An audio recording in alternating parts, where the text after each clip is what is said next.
In Hebrews chapter 11, we see that Abraham is commended for his faith simply for moving. But what does his faith actually have to do with that? Today on the Good Morning Devotional podcast, we're going to talk about that. Hello and welcome to the Good Morning Devotional podcast, the podcast that comes to you once or twice a week with a word that's designed to encourage you, challenge you, and hopefully help you take your next step with God. I'm Dallas, your host. I'm so glad to have you guys with us. This is kind of a special episode because I realized it has been almost 5 years since we did an episode. And this has actually been something for several months now. God has been reminding me of this podcast that we had, and I just really felt the need to return to it for various reasons. One part, it was really good for me. It was encouraging for me to be able to do this, and hopefully I think it was encouraging for a lot of you guys out there too. And so we're back. We're doing this.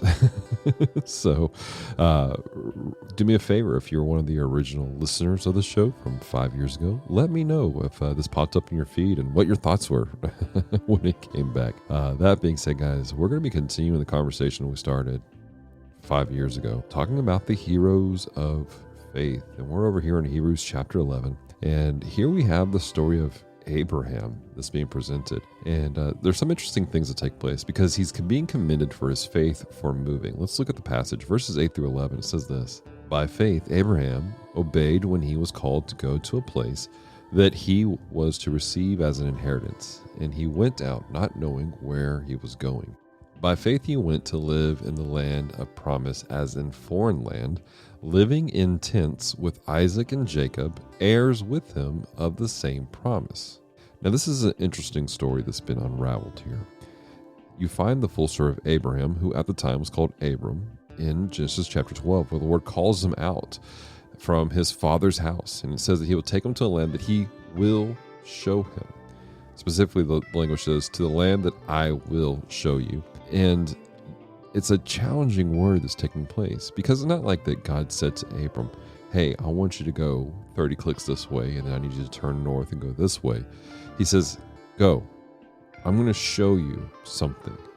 Abraham doesn't know where he's going just yet. The Lord tells him what the end result of it will be. He tells him how he's going to become a great nation and how there's going to be some blessings going to take place. But he doesn't tell him where exactly he is going. That's a scary step for anybody, having a word from the Lord to step out and do something, and you're not really sure what it's going to look like. You just know that you have to make a move. You have to make a shift in doing something. And yet Abraham does that. He steps out in faith, trusting the Lord to take him wherever it is he's going to take him. But it's not like it's like all sunshine and rainbows. I think a lot of us, that when we hear that, that God wants to do something, and this is going to be something good, we're excited about it, as long as we know that perhaps it's going to be easy. But it wasn't easy for Abram. Verse 9, again, it goes back in the Hebrews. It says that by faith he went to live in the land of promise, as in a foreign land, living in tents. See, Abram left a place of comfort. He left a place that he knew that he could live in, and he was going to be fine. He was been safe. He had stuff established. And now he was living in a foreign land, living in a tent with his family. It was hard. It was difficult, but yet he stepped out and he did it. He stepped out and he lived this out, trusting in the Lord. So how did he do it? How did he have this faith? What kept him grounded and trusting the Lord as he's living in a tent rather than in a home with his family? Well, verse 10 of Hebrews chapter 11 reveals that to us. For he was looking forward to the city that has a foundation, whose designer and builder is God.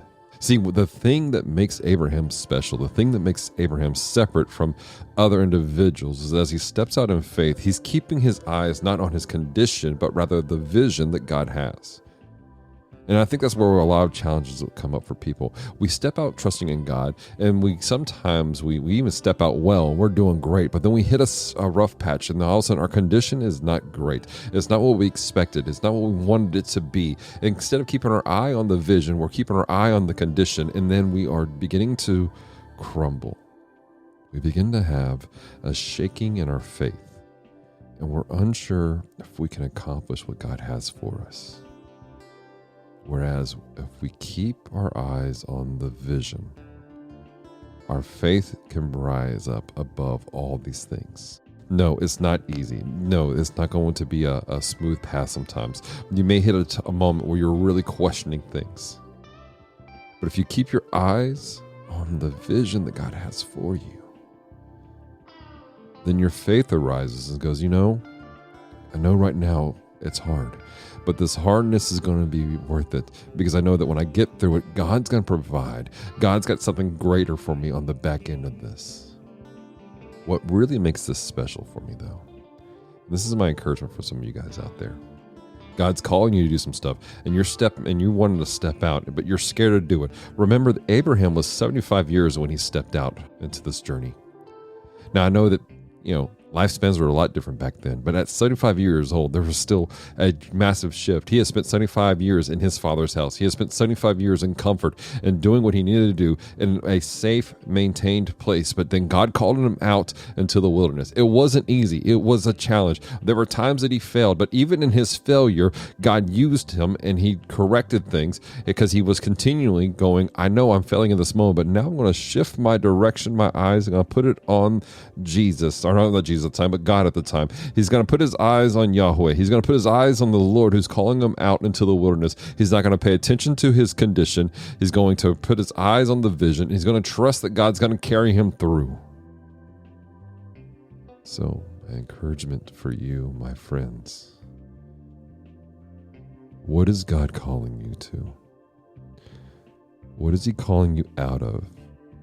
I know it's scary. For some of you, you are set in a place of comfort. You've been doing things a certain way for so long, and God's going, time to get uncomfortable. You're going to be living in a situation that doesn't seem like a blessing maybe at times. And you're going to fail me in this time frame. But continue to trust me. Continue to put your faith in me. Take your eyes off the condition. Put your eyes on the vision that I have for you. Let me take care of you. So that's my encouragement for you guys today. And I hope it genuinely has encouraged you. Maybe it's challenged you. I would love to hear from you guys. Reach out to us. As I said in the last podcast, the Good Morning Devotional podcast is part of the Geek Devotions podcast network. And there's all kinds of stuff that we are doing through that. And if you want more information about Geek Devotions, go to the website, geekdevotions.com. You guys can reach out to Geek Devotions on any of our social media platforms. We're on Facebook, we're on Instagram, we're on Threads. Just look for Geek Devotions. Until next time, have a great week.